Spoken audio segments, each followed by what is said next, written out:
Hi everybody, Will here with this week's interview. It's Doug Carlson.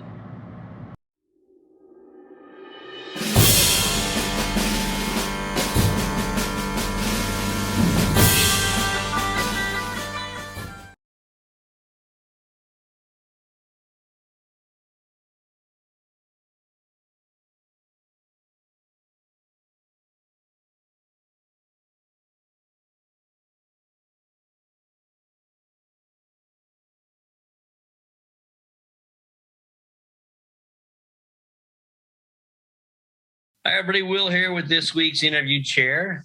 My buddy Doug Carlson. How's it going, Doug? It's about average, but I'm happy with that. Because of the hockey game last night? Well, that's a factor, but let's be real. No one's perfect. Everybody says like, "Hey, how you doing?" I'm great. How are you? I'm happy. I'm happy to hang in that average because if I'm great, I got nowhere to go but down. That's true, I suppose. All right, if you look at it that way. All right. All right, man. Minnesota sports fan. That's how you got to look at it. Well, Toronto, brother. Same thing, right? Yeah. All right. How did you get involved in the sport of dogs, and how old were you when you started? Well, born into it, really. My mom raised Weimaraners. She was like the president of that national club for years. She did field trials as well, so I hunted over them as well. But when I first really showed a dog, my first dog was a Labrador that I showed myself when I was 6. And the only reason that stuck is like the first time I was in the ring was actually under Annie Clark. She scared the piss out of me. It's like, because the first word, she comes to go over your dog. How old? I'm like, Jesus. I'm 12. I don't know. I'm 6. Oh, the dog. Yeah. But yeah, that was it was at local shows around here. That's one of those things that kind of sticks with you, even though you were that young. Yeah, for sure. But so, I know I got a picture of it. There, was that your first experience in the ring, Mrs. Clark? Yeah, actually, a Labrador with Mrs. Clark. Yeah. Well, where do we go from there, Dougie? Well, right. I think my mom probably gave me that just because it was an easier dog to show at the time, And then I guess I passed that test, and pretty soon I was showing all our Weimaraners. Nice. And then in junior showmanship and stuff, and then it kind of evolved from there. Where actually to this day, my brother is Stan Flowers' plumber. Oh, really? Yeah. So Stan was maybe 15 minutes from us, and Stan never had like live-in help, but as a kid, I'd just follow him around and see if they needed help, holding boxers and that's where, my biggest thing is they learned you just watched him show a dog, because back in the day he could put one together. Yeah. And then just be a fly on the wall and listen, all the Larry Downey stories. Now, did you officially work for Stanley then, or did you just? Well, he, like I said, he never took at the time they never had live-in help. Mm-hmm. But if depending how much I did, he'd give me a check at the end of the weekend. Yeah. And I never. That's what's different nowadays. I never thought I was going to get paid. I just wanted to help. Yeah, I was the same way. Yeah. Things have changed. Now you have contract negotiations. Right. I'm guaranteed to shove so many dogs. So how long did you work like that with Stanley? Growing up and stuff, like when I was shown, until I was like able to do like juniors and do more on my own. And I'd always like even help him out afterwards but until then it came to evolve. Like then I wanted more interest in he didn't show anything with like hair, none of the prep work. It was all just ringside. Then I kind of was getting the bug of how to, groom different dogs and trim different dogs. So that was all foreign to me at the time. And probably the first really person introduced me to that. Well, there was a couple like poodle people around here and stuff that I would kind of help because I watch what they were doing. But then some of the weekend shows and did a couple summers with Ken Murray. Mm-hmm. And at the time, I always tried to kind of get a job with him and stuff, but he never had the room. But he was always happy to. He's like, I'd love to have your kid, but maybe I wasn't quite the right fit. But then on different big weekends, Waukesha, stuff like that, I'd go there and help them, so more weekend stuff. But I still learned a lot just from being around that. How old were you around that time when you were working for Kenny? God, I was still in high school, so it was like summers and stuff. So, 16-ish. Yeah. Because I know I drove there on my own, like the Waukesha on different shows because he wasn't far away. Yeah. How long did you work? How many summers did you work for Ken? It was like 2 or 3 summers, I think, probably. Because there's a whole lot of stories there I probably couldn't even tell you. Some you can tell me. But there was a few summers there until then it was where I could actually go and work for somebody. It was like after I graduated and stuff, I was like, looked at college at first, which I eventually came back to, but it was at the Garden when I met Elliot Weiss. Mm-hmm. Same thing. And that was kind of a setter connection through Ken. Sure. And he was like, he's looking for somebody. So I went, after I graduated and stuff, I packed up and drove out to New York and worked for Elliot. How was that? How was that a big change for you? Yeah, it was, but I was used to traveling and stuff, and it was a big. I loved it.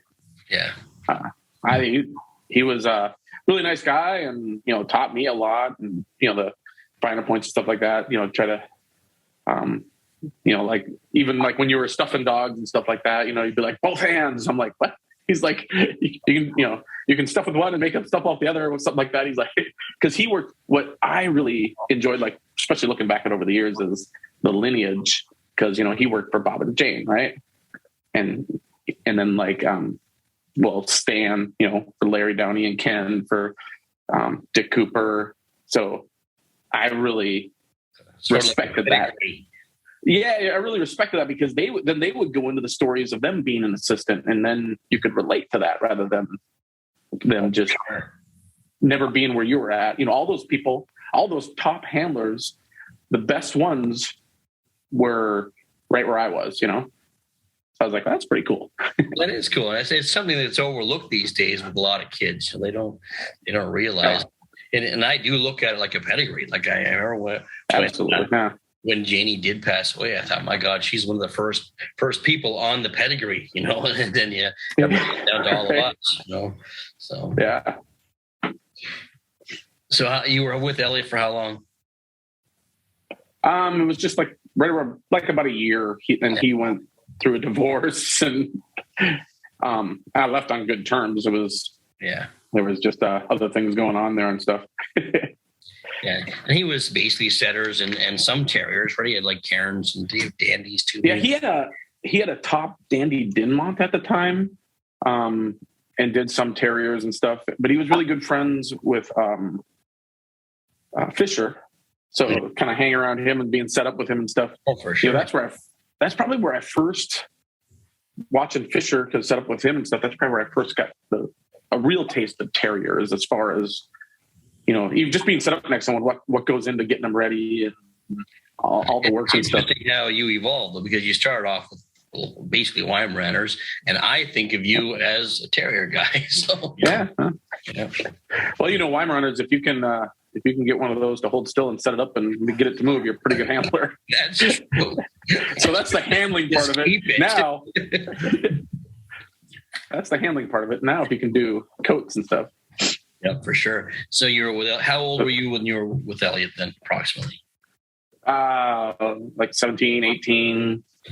Because I just came out of high school. And then after I worked for Elliot and stuff for that year, and then when he was going through divorce, I moved back home, and that's where I decided, I was like, well, if I do want to do anything like this basic business, I went back to college just on a business degree, and worked at a kennel that I knew the lady because she had show dogs and stuff around here and see her at dog shows, and I've actually moved in there and lived there, which is my kennel today. Yeah, where you are now. Yeah, that's right. So my grooming room today was my bedroom in college. But, you know, I had a job. I had a place to live. You know, what more do you want? So, you know, I was there. Was there for a couple of years. Worked for her and went to college, and then she had a Portuguese water dog, and she did wire fox terriers. Her husband had the Portuguese, really, and it was this Portuguese water dog that was kind of tough to show. Like, it was afraid of everybody and just this kind of a special needs kind of dog. Well, and then back to one of the poodle people, Angie. That what was his husband's? I'm going to forget his name now. He was with Mary. What's the whippet lady in Minnesota? Man, I'm going to be bad on names today. Too many of them talking to me. You're probably right. Well, she's a famous whippet lady too, but anyways, there's just because there's so many connections that way, I'll think of it. But anyways, they helped me kind of scissor it because I was kind of foreign to me and helped me get ready. And I was able to, you know, to finish the dog and get him a show. He actually placed in some groups and stuff, and they just thought that was wonderful. And then she's like, I want you to do my terriers. I'm like, I can't trim those. You know, I have no idea. And what kind of terrier did she have? She had wire fox terriers. Yeah. And at the time, I mean, and I was, you know, I wasn't going to be like, oh yeah, sure. You know, I'm like, it's like, that's out of, you know, you got to know your limitations. You know, I'm like, right. Because at the time, Jackie Little was trying to show for her the white hairs and stuff, and same thing, you know, they always needed somebody to trim them, and then Clay had one of hers at the time. He was special in a bitch called Chevy, and she's like, well, if I send you to Clay's, you could learn. I'm like, send me where? so I met him so she was going to a dog show, met him at the dog show, doing the Oklahoma circuit, met him at the dog show, worked for him that week. And then, you know, he offered me a job, and so, you know, that was kind of history. So I was like, all right, so well, I guess we'll learn terriers. So, and then not long after that, moved down there and him and Birgit were still together actually, but, just same thing. Maybe it's me going through a divorce. So, I got along with both of them actually really good. And we moved the kennel over to Arizona, just like in a warehouse in northern Phoenix there, and was there for a year or so. And then that's when he bought the place he's at now in Paradise Valley. Because I remember moving all the dogs from that kennel over to the new one in the dead of summer, right? And it's the desert, so it's super hot. And he's like, you need to get them there. You know, you have them all packed in the van, trying to do as many as you could. Get them there as quick as you can because it's hot out, and, you know, like blah, blah, blah. So I get like a speeding ticket on one of those, you know, take your picture cameras. I'm like, oh, great. So, but, you know, of course, Clay blamed that on me, so I had to pay it. So when he first went to Arizona, you said he had a warehouse. He rented a spot yeah, because I remember he was like shopping for kennels, basically, looking around, which was kind of fun because we looked at a bunch of different ones, and it was kind of fun to go with him and see like some of them that were just a whole. But yeah, he had this. It was like a warehouse district, and, you know, we constantly were changing sawdust and, you know, clean everything. But it was a desert, so everything like dried like fast. You know, you could hose down stuff, scrub it down. By the time you were done, the other end was dry. That's interesting, though, that how he did that. When I interviewed Clay, it was really amazing how his business sense, and it looks like so his business sense though, because in Phoenix, that's where his father was at and his brother, and they ran the like the photo finishes and stuff at horse tracks. Oh wow, I didn't know that. Okay. And his dad was really savvy. It was really interesting to meet him. And I think that's where he got a lot of his business sense, because his dad's like, I think it was like part of this settlement money or whatever. He's like, we're going to buy some property out in the desert. And Clay's like, what? He's like, we're going to buy this property. And okay. And then that turned out, I don't know if his dad knew or whatever, it ended up being like commercial development. So yeah, I think he did tell me that story. That's good. Did well on that. Yeah. But his dad was super business savvy and stuff. And so it was kind of interesting to see that side of it. But even on the dog side of the way you went around to all these kennels, that had to be an education as well, really, for what you eventually did, you know. Yeah, absolutely. Because not even just that whole mentality, because he was, well, between Elliot somewhat, but really Clay was the one that taught me. And this is what I think is, and the whole same thing with the kennel. He went through all these kennels and, you know, one was just a pit. And I'm like, ugh. And he's like, yeah, but we could do this, we could do that. And my dad was the same way. My dad was in plumbing and heating and did like a lot of renovation stuff and would buy homes and fix them up and things like that. But that's where I got a sense of that where, and same thing in dogs though, because anybody can be given a dog and show it and stuff. He taught me how to find one, you know, and the same thing went for this kennel. The kennel he ended up buying was just overgrown and this, like, I'm like, geez, he's like, yeah, but this location and, you know, it has a kennel license and we can kind of, you know, you can do what you want, you know, there's going to be some money investing in it because it was hard to work at first, but, you know, he kept making improvements. So yeah, no, that was educational too, you know, really when you're looking back on it. Well, the correlation, how you said that you may tell you how to find dogs. That's really interesting as well, because a lot of handlers, they have that problem, and you like it's easy. It's not easy, but you know you can go find a dog and think, oh, I can do this and do that. But it's finding that right canvas to start with before you venture in. Well, yeah, because like when I left Clay's and went out on kind of my own, I was in Oklahoma, and you know that's when you don't have much to show, but you just kind of watch it and stuff. And there was this Welsh Terrier that this lady was showing. And you could tell it was like, he just did everything right. Stood there like a rock, you know, his great coming, you know, his legs just like little pendulums and was a great little show dog. And, but, you know, was in a horrible condition. It was like, cause that was one of his, Clay had so many lines, but one of his he's like, there's more good dogs in bad condition than there are bad dogs in good condition. He's like, you just got to find that dog. You know, same thing goes back to somebody just giving you a dog that's already been established. But so there was this lady, and I'm like, and I offered, I was like, God, he's a really nice little dog. And she's like, yeah, I'm trying. And like, oh, you mind if I help? So I helped her trim him up and stuff because I didn't have a whole lot to do. And that's what I enjoyed doing, really, because you spent so many years sitting there holding this dog for Clay to trim. Now I could trim it myself. So we worked on him, you know, in between the breed and the group, on and off, and had her walking him for me. And now I'm flashing back to like, oh, this is what Clay did. You know, it's like, take him down the back. All right, put him back on the table. And then she asked if she's like, well, do you want to show him the group? I'm like, no, he's your dog. I'm just helping you, you know? And so she goes and shows him the group, and it's Rick Casciuti doing the group. And, literally the group comes out, stands, looks at it, comes back around a couple times, and comes back to the lady. And she's like, who's been working on this dog?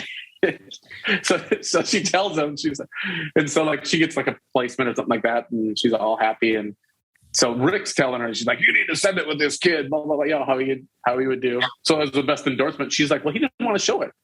And he's like, what? She's like, I asked him to show it in the group. And then he calls me over there. Why didn't you want to show it in the group? I'm like, I didn't show it in the breed. I was just helping her out. So he's like, well, that's the right thing to do. And now if this lady wants to hire you, you take it. I was like, okay. And that lady was Nancy Brooks that ended up with, then she got into Brussels Griffons a little bit. They had some pretty good Griffons, but it was always that, you know, that first one you find, right? Oh, for sure. Yeah. How long we skipped over Clay though. How long were you with Clay? Like 2.5 or so. It's about that. Almost 3 years. Because I know at the time there was like, because we same thing with the stories, because I give them a hard time. But there was at the time, and I don't know what it is now. I said, name me name me anybody that's worked here longer than me. And he'd start like naming names. He's like, no, that was only like a year. No, that was like 6 months. Because while I was working there, I started counting. I'm like, Clay, we've gone through like 10, 12 assistants. What's the theme here? Because, this is like one of my favorite Clay stories is like, after him and Birgit split and Birgit had, Ted was the Westie's name. And, he'd like call me over and see all those assistants over there, getting those people to clap for Birgit. Those are good assistants. I'm like, Clay, I can get people to clap for Birgit all day long. The trick is getting them to clap for you. I was like, let's see him do that. He didn't say much of that one. But. Yeah, I bet that went over. Yeah. Yeah, like a horror church. That's funny. But yeah, so yeah, we sat there easily and named like 10 or 12 people. And then, so I think Marippy has the record for working the longest, like at over 4 years or something like that. But that was his mentality, sink or swim. Yeah. Which it was, it was tough at times, but looking back on it, I mean, you learned. If you didn't learn, you didn't, and he wasn't going to hold your hand, and that was the same thing, holding that dog from the trim. That was, like you said, nowadays, you have somebody hold dogs for you, really, they roll their eyes like, oh, do I have to? Back then it was like, oh, geez, pick me. Do I get to hold it while you sit there? And you just watch them and see why and what they did, Yeah, well, for sure. So now, were you with Clay? I remember you showing I think it was in Best in Show at the Garden. So that story. Yeah. So I wasn't working. I had just left shortly after that. And actually, and he even said it to that day, I left on actually, good terms and stuff, and kept in touch a little bit and still do. But I had an Irish Terrier that was doing really good. And the group judge had like never beaten it and in some pretty good competition and stuff, which was Elaine Rigdon. And Clay knew, she hated. So Clay had like the top terrier at the time, which is Blossom. And as much friends as Elaine was with Clay, she hated Blossom. Oh no! I mean, hated it. Never put it up. And that's where Clay was smart. He's like, number one rule is never make fools out of your friends. And he's like, and do your homework. As a handler, he's like, fine, what does that judge like? Bring them what they like. Why bring them something that they don't like, or why show it to them? Sometimes you may have to, but always, do your homework. If this judge likes this type, that's the type you try to bring them. So it's like, no, and he's like, I'd never show it to her because she showed it to her once and she's like, don't bring this to me. So anyways, like, and not that I can prove it but I think he was hopeful I didn't win the breed. So I lost Irish Terriers, and I was just like, afterwards when you got a chance, nothing's ever set in stone. It's like, God, I would have loved to have gotten into that group. I really think I had a chance. And I was, at my setup, just kind of decompressing. And Clay comes by, and he's like, don't worry, you'll still have your chance. I'm like, what? I didn't win a breed. He's like, I got a dog for you to show. He's like, I have to show the Lakeland, but I got a Welsh that I really think she'll like. I'm like, all right. So then I'm like, so then I'm in there showing it like all relaxed, because I don't care, and it's only good. And I end up winning the group. Kind of like, it was almost kind of like a surprise. He showed it for best though, but okay, I knew that. I remember something. I couldn't remember. Yeah, but that was that scenario. But I had worked for him and stuff like that, and and I knew how he would want that dog shown and stuff though too, and then that because I could have had that one, and same thing. Clay's like, I can change this one if you have somebody for it. He's like, but there was another one. I'm trying to remember how that went. That was kind of related, and I told him, I was like, I like the other one better. And he's like, that's a smart move. He's like, so that was when I got this other Welsh, that was one of the breeds that even when Clay had one, I don't know why, I was always drawn to that breed. The Welsh Terriers, they were just such mentally and physically and everything sound and sturdy, fun to work on, fun, great show dogs. I liked all the terriers. They were all different challenges and different. Kerry Blues were a lot of fun because it was kind of something out of your element. You could scissor rather than because you're pulling all day long. Yeah. So you're on your own now, and where were you based? Oklahoma then, yep. Yeah. Central location, low cost of living. Yeah. So I lived there for almost like 18 years. Wow. I bought Ron Buxton's old kennel. Okay. And like I said, it was a great place to be based out of, because you go a lot of different directions. And I always got like a lot of through traffic people, different handlers and stuff, like Bill going to Montgomery, because I was, it was right on I-40 and 35 in the middle of the country. So there's always somebody coming through for something. That probably made for some good stories too then. Yeah, right.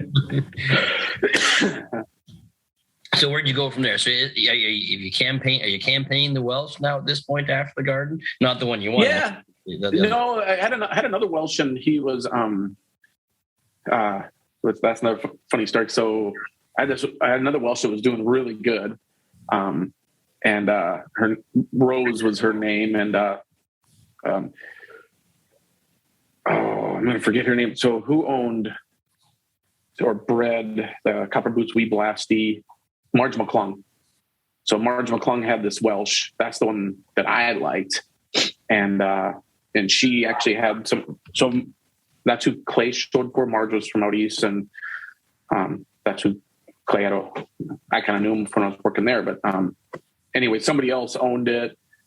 Anyways, she was doing really good, and we go to like Lubbock. There's a 4-day shows in Lubbock, Texas, and Clay is there with Blossom, and I'm showing my dog, and and every time so just to give you a quick backstory on it, what I learned there from Clay, same thing, is every time I won with this bitch, and everybody's like, "Oh, hey, congratulations," or because it was like Maxine Beam and Dorothy Nichols. What was all those like ladies in Texas, Mildred Bryant. Yeah.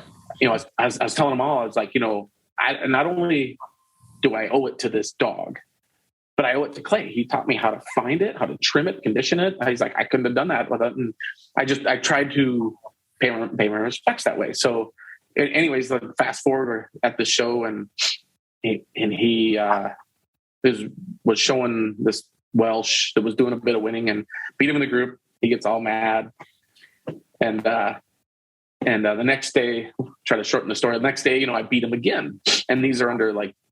It was just a great lineup and stuff for people that have had mine before. And so Clay like blows up at Mildred Bryant or something like that. And they pull, they tell me, they pull him aside and say, Clay, this kid has done nothing but say he owes this to you. You were a great teacher and blah, blah, blah. And, so then he's got nowhere to go, and he's all like in a box, and they kind of told me that. And so I was kind of grinning. So that it's 4 days. So the third day, I beat him again. And because the second day he said something about that was it. Because the second day he said, I've got a plan B, because he brings his new Lakeland out. Right. And I beat him the third day with his new Lakeland. So I just couldn't help it. I turned back to him. I said, you got a plan C? It is. Well, he taught me. Yeah. He taught me those.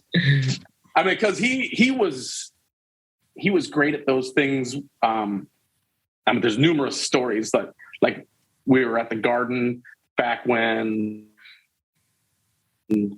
Beverly Hills was like the same weekend, another big show, California. So I flew to New York with like 6 specials. He stayed and showed all the dogs Beverly Hills, and he comes in like on a red eye, right, to show Monday. And I think I had like the Bouvier or something on the table. It was the first day, and Birgit had her Westie on the table that goes like at 3:00, and it's 9 a.m. And he comes in, looks at this Westie, looks back at me, and looks at the Westie, and puts it up, looks at the Westie, and looks at Birgit, and he's like, "Who's this?" And she's like, Birgit's like, "It's Ted." And then he just keeps walking. I'm like, oh my God, he's just talk about poking the bear. That's where I learned it. So he better like. That's funny. Oh my God! It just does he look all right? And she just like freaked out. He just smiles and walks away. It's like there's and that's one of many, but probably one of the cleanest ones I could tell you. But yeah, so then I was on my own. That was one of the first stories where one of my personal, best wins. It was at a smaller show. Well, it was a decent sized show, but stiff competition. And, right. the guy that taught you, you're starting to prove yourself. Yeah, it happens. It's the way it goes. Evolution.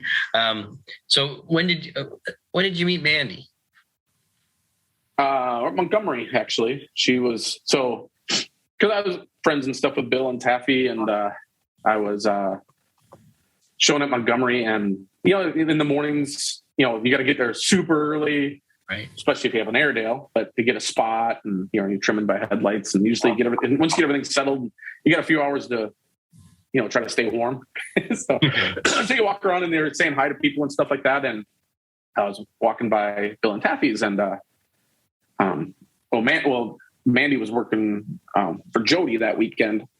I came down and helped her out, and was talking to Bill and Taffy, and I don't remember who was working for him. Somebody that I was talking to, and I'm like, "Who's that next to you?" and Bill's like, "Why?" He's like, "Why? You want to meet him?" I'm like, "Yeah." And it was this girl sitting there brushing the poodle, and then and he's like, "Well, come by later, and we'll set it up like after the breeds and stuff." I'm like, "All right, great. I'll stop by after we're done showing and watching the groups." And so anyways, I come back by there, and Bill goes to, he's like, "Jody," and Taffy's like jabbing him. He's like, no, the other one. So Bill introduces me to Jody to begin with. I'm like, sorry, I was talking about that one. So I talked, being polite, talked to her and stuff, and then Taffy afterwards is like, "God damn it, Bill." That's hilarious. So you had to meet Mandy. You get to meet Jody. Yeah, it took me another day. So, just a little shout out to Taffy for straightening it all out. Yay, Taff. Another fellow Canadian. So what happened from there? So we just really just kind of hit it off, and kept in touch, and talked for quite a bit. And the next time where we saw each other was the Florida circuit. So that's where and I was still walking that fine line of who's who.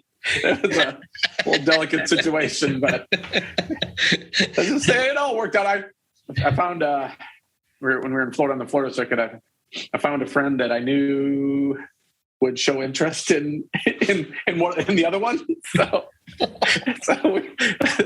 oh no. Not quite a bait and switch, but all right, let's get off some. Yeah, it all worked Mandy. out. Now let's just skip right to the chase. Now you're with Mandy, and you guys are working together. Yeah. Yeah, she came down to Oklahoma, and she didn't go back. So that was Oklahoma. But, when did you guys move to where you are now in Minnesota? That was 2010, maybe 9-10, somewhere in there. Yeah. That's when we moved up there after. Because when she, so when we went through like the legal process, it was switching from INS to Homeland Security. So then that was a big mess, but to do everything, because it was like we actually did, because she actually did all her legal paperwork and stuff before we got married. And then, and we got married when we were still in Oklahoma, but we got married in Minnesota, actually. Okay. Because all family and everything up here. And actually, true Canadian and, Minnesotan, we got married in December in Minnesota. Perfect. But there were no dog shows. Oh, exactly. Yes, that's right. Yeah. I remember Mandy from the Winnipeg shows when she was a kid. So now it's just neat to see how she's evolved as well. It's great. Yeah. How long you have a big kennel there? Yeah, Shih Tzus were in the prenuptial. Yeah, and sure. Then yeah, right. So, so that's a whole other season. Keep learning, right? Learn a whole new top knots, and I'm like, oh my goodness, I'll support. What do you need? A brush? Here you go. Yep. Oh my god, yeah, I hate it. More shampoo. I can go buy that. I like when they finally taught them to put their heads down on those little dough or little pillows. Yeah. Before holding them for them, yeah. Oh well. So, what are your thoughts on? If a young handler were to come to you today and say they wanted to be a handler, what advice would you give them? Well, advice, what you want to be a handler. Like my advice was, unlike anything, same thing, business, diversify. The more you know, the more breeds you know how to do, the better. Right. So, don't get pigeonholed. And, if you want to be a poodle handler, great, you have to specialize, but, try to learn as much as you can, even if you are and to me, that's what made Clay, even Jimmy Moses, who, showed primarily shepherds, right? But he probably knew more about Pekingese than, 80% of the population because he had to figure out how to beat it. Right. So he, the more you know, first of all, and then find somebody that you respect and you like what they do, which is, tough though too to learn from.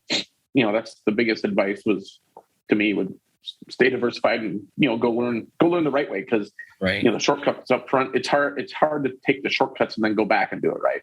It's easier.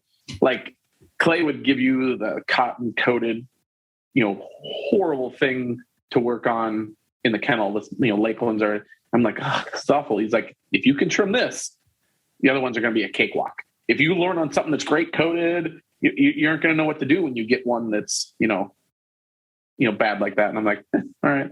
Makes sense, right? Yeah, makes sense. So you've mentioned Clay and Kenny and even Stanley. Mentor-wise, Elliot, yep. Mentor-wise, you consider all those guys your mentors, obviously. But is there anybody else? As far as handling and stuff, yeah, they were in. Probably because I spent most time with Kenny, but you look back and it applied to a lot of the other ones, Kenny, and Elliot. As far as, and that's where, I kind of a little bit with AKC as far as the owner handler stuff, which, when I was a registered handler, they wanted to promote that. And it came right from them though, have a good relationship with the breeder, and because that's your pipeline, For sure. If you have a good relationship with whatever breed it is, you name it, if you have a good relationship with the breeder, you're going to learn a lot, and you're going to that's your pipeline for having good dogs. Yeah. And that's what I wish, they would, promote more as, the bred by, Mm-hmm. Anybody can, not to take it the wrong way, but anybody can go buy a dog, with the means, but it takes somebody knowledgeable to go make one. Yeah, and to keep making them, to be consistent, for sure. Right. You probably have mentors out there that don't even know they're your mentors. I know I have. So there's people I've watched from afar and learned from afar. Anybody that rings a bell that you can think of? That they wouldn't even know it. Not really, no. Yeah. I mean, I guess maybe I just assume they know it. Maybe they don't, because I was trying to think if there's anybody else, big that way as far as much more. But you just observe people, over the years of exactly. You see what they're doing, and you like what they're doing. You kind of start watching them. It sounds a little creepy, I guess, but I mean, but I remember sitting back and watching Mrs. Clark judge, and you learn so much just from watching her judge. Right. Yeah. That type of. Even back in the day, Teresa Nail and stuff showing dope. Oh God, yeah. There was so many different people that way. But yeah, you would kind of, what I went in there is like, you might not like, emulate somebody completely, but you pick out certain things like what he does. I like what Andy Linton did on this. I like what Bruce did on that. I like what Clay did on that. And you find your own, path and style. Exactly. I think we all do that. I think yeah. Hey, that would work. Well, no, that doesn't work so much. So what's the next step? Do you want to judge, Doug? I don't want to have it be, how do you put it nicely, where you have to judge. Mm-hmm. Cause I think that's kind of can be a little bit of a rabbit hole. I would like to keep it where it's still, where it's enjoyable, where it's not, you don't want to, it shouldn't be a job. Right. So are you going to pursue judging then? Are you going to go ahead and become I've done something. We'll just see where it leads me. Like right now, I've always said this, I got one chance to raise my kids. Right. And right now, that's to me is a, crucial part of their lives when they, who knows where life leads you, but when my job's done, which it seems like it's getting closer. Don't tell Mandy because she'll freak out. My son will be driving next year, and that's like get off the sidewalk because here he comes. And then, I've for the last 8 years I've been coaching hockey and doing daddy-daughter dance. That's so. But when that's all said and done, I don't know what I'm going to do with all my time and money. Because right now between dance and a goalie kid and coaching, it's holy moly. Especially a goaltender. Holy jump! Yeah, I'll make you some good deal on some gently used equipment. But yeah, I mean, if it does go that way, I wouldn't mind, because it would be fun doing, especially the breeds you like, the shows you like, the competition. I always said judges don't get enough respect for judging, small classes and stuff where they might not have something they can point at, to put it nicely. Right. It's fun and easy to judge the big shows where you've got choices. I think it's extremely difficult to judge when you don't have anything that you are passionate about. It's like, because you have to find a winner, right? So yeah. That's to me, that's would be the toughest thing. That's what holds me back a little bit, is doing that. Does Mandy have the same mindset? Does she want to maybe judge a bit? She's not comfortable doing it all. She's doing the, I've done a bunch of like top 20s and sweepstakes, and I just did a Brittany futurity around here, and she's doing the sweepstakes at the Shih Tzu National, and we'll see how that goes. She just she knows what she likes. She'll do whatever. She's just not that social type. She's just, I said, just have confidence, but she likes it and enjoys it.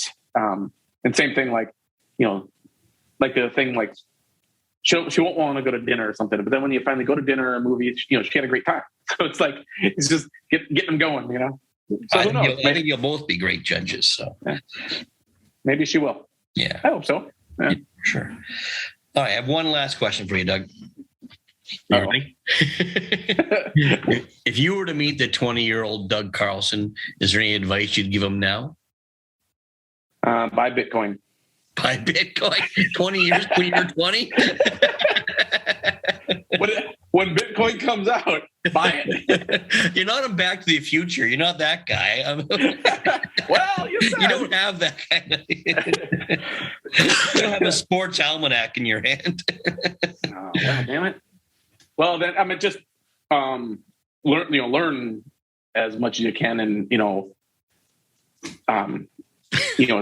assume everybody. And that was always. There's always somebody that knows something you don't. Yeah. So find out what that is. It's like, don't assume more than everybody else. That somebody, whoever you're talking to, they know something you don't. True. I still like buy Bitcoin. Like your Biff off and Back to the Future. You asked. That's good. All right, man. It was good catching up with you. I'm glad you gave me this time. So give Mandy my best. Will do. All right, brother. Stay good. Good luck to Toronto. You too. Thanks, Doug. That was great. If you like what you're seeing here, make sure you press the like, share, and subscribe button. And don't forget, if you want to get a hold of me, at dogshowtips@gmail.com.